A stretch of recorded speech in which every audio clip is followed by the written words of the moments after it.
When I attended Bradford Literature Festival this year, I went to a talk by Daniel Rachel about the history of two-tone records. As someone who's a big fan of ska punk music, obviously two-tone is a real kind of genre that I enjoy.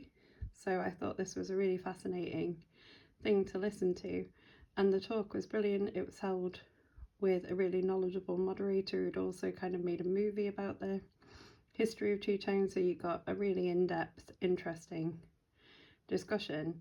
And so I bought the book while I was there.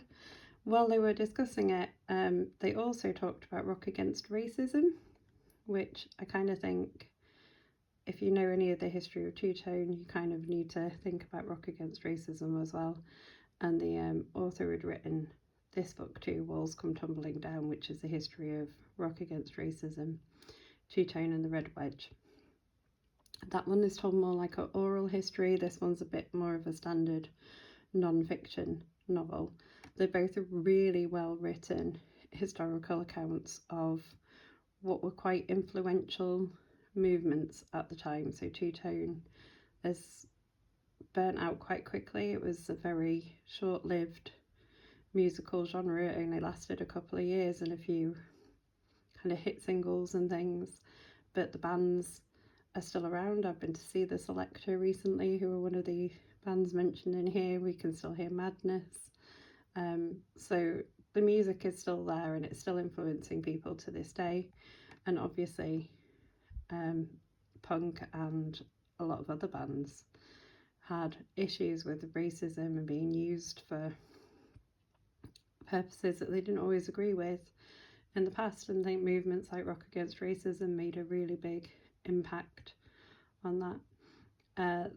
There's a wide-ranging amount of people interviewed in this, including politicians, artists themselves, the person who created the two-tone kind of record company within the larger record company.